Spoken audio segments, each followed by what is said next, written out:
আসসালামু আলাইকুম প্রিয় ভিউয়ার্স, কৃষিজার অন্তরে ইউটিউব চ্যানেলের পক্ষ থেকে জানাচ্ছি আন্তরিক প্রীতি ও শুভেচ্ছা।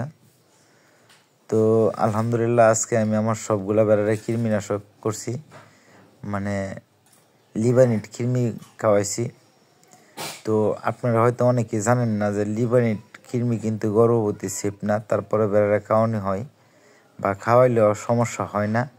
আপনারা হয়তো এরকম ভিডিও পাইবেন না অ্যাভেলেবেল। মূলত হইলগা একটা গর্ভবতী সেফ না, তারপরে খাওয়াইলে সমস্যা হয় না। যদি আমার এরকম সমস্যা হয়েছে না, মানে হয়তো অনেকে বলতে পারেন কতদিন বয়সে কতদিনের গাভীন, আসলে বেড়া কতদিনের গাভীন কি আসে বিষয় এটা কেউ বলতে পারবে না। আর যদি মার্কেটের লাহে তাহলে হয়তো বলতে পারবে। আর আমরা তো মানে একবারে নর্মাল কামারি, গ্রাম্য কামারি, যার কারণে এরকম শিডিউল টিডিউল করি না, ট্যাগও লাগাই না। যদি ট্যাগ লাগান থাকতো তাহলে হয়তো আমি গণনা করতে পারতাম যে এটা আজকে 3 মাসের গাভীন বা 4 মাসের গাভীন, এরকম বলতে পারতাম। আসলে এরকমটা হয় না। তো এক কথা লোক যদি মনে করেন 3-4 মাসের গাভীন হয়, তারপরে লিভানিট কৃমির বড়ি খাওয়াইলে সমস্যা হয় না। যে কোনো ডাক্তারের কাছে বলেন যে লিভানিট কৃমির বড়ি ভেড়া বা গাভীন গরুরে খাওয়ানো দেবো নাকি, এটা সম্পূর্ণই না করে দিব। আর সব জায়গায় কিন্তু এই লিভানিট বড়ি পাইবেন না, সবাই কিন্তু এটা বিক্রি করে না। আসলে ইকমি কোম্পানির লিভানিট বড়ি যাদের ভেড়া বা গারল আছে তারা অবশ্যই অর্ডার করে এই বড়িগুলো নেন। আসলে সবচেয়ে বেশি অ্যাটাক করে কলিজা কৃমি, আর এই কলিজা কৃমি যদি ঠেকাইতে চান তাহলে এটার সবচেয়ে বেশি কার্যকরী তৈরি লিভানিট কৃমি বড়ি। আপনি হয়তো বা যখন আমাদের বর্ষার সময় আসে তখন লিভানিট ছাড়া যে কোনো বড়ি দিই কোনো কাজ করে না, যার কারণে আমি বলতেছি লিভানিট বড়ি ইউজ করবেন বা ব্যবহার করবেন। তো আসলে যে গারল আছে আমার কাছে কয়টা, এই গারলের আমি একটা বড়িরে 3 খাওয়াই। আর যেইগুলা দেশি মা আছে এইগুলা বড় সাইজের যেটা এটা 4 একটা খাওয়াই। আর যেগুলো মাঝারি এইগুলো আমি 6 একটা খাওয়াই। আর যেগুলো বাচ্চা এগুলো 8 আমি একটা খাওয়াই। আসলে আমি এরকমভাবে খাওয়াই, যদি আপনারা চান তাহলে এরকমভাবে খাওয়াইতে পারেন। আসলে যাই হোক, আমি সবগুলো খাওয়াই দিছি মাশাল্লাহ। ছোটো বড়ো এখন আমার বোধ 72টা আছে।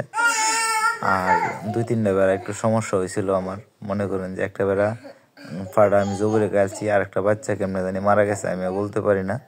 আর একটা বেড়ার ফাওয়া ভেঙে গেছি, এটা জবরে বিক্রি করে দিছি। আসলে হিসাব হইল যখন আপনি কামার করবেন তখন কিন্তু সমস্যা দেখাই দিবে।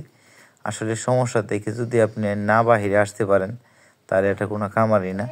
আর যে কথাটা বললাম আমার বাচ্চারা মারা গেছে 4 মাসের বয়সে, আসলে এটা কেমনে মারা গেছে, কি আসে বিষয়, কী কারণে মারা গেছে এটা আমি জানি না, কারণ আমি এই সময় বাড়ি ছিলাম না। আমি একটা ট্রেনিংয়ে গেছিলাম, হয়তো সকালে গেছি সন্ধ্যার সময় আইসি কামারে, বাচ্চাগুলোরা দেখছিল বেড়াগুলা। তো আমি জিজ্ঞেস করলাম কেমনে মারা গেছে, কইছে সকালবেলা আস্তে আস্তে আর তো যার কারণে বেড়াটা মারা গেছে। আসলে যার প্রাণ আছে তো যাইবে, মানুষের কোনো গ্যারান্টি নেই, এটা তো প্রাণী। হয়তো কি হয়েছে বা না হয়েছে এটা আমি জানি না, টোটালি জানি না। যদি বাড়িতে থাকতাম তাহলে হয়তো আমি বুঝতে পারতাম যে এই কারণে এই সমস্যাটা হয়েছে। যাই হোক, মরছে, কোনো আপত্তি নাই, কিন্তু একটা জিনিস আফসোস যে কেমনে মূল্য, কি আসবে মূল্য এটা আমি জানতে পারলাম না। আসলে অভিজ্ঞতাটা তো হইলে, কিন্তু এখন তার এই অভিজ্ঞতাটা হয়েছে না। যাই হোক, আলহামদুলিল্লাহ ভালো আছি।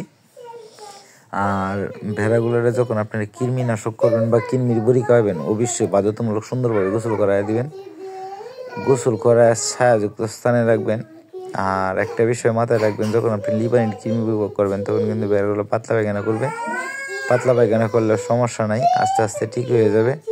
হয়তো বা একদিন একটু পাতলা পায়খানা করবে বা 1.5 দিন একটু পাতলা পায়খানা করবে, আস্তে আস্তে পরের দিন দেখবেন সব ঠিক হয়ে যাবে।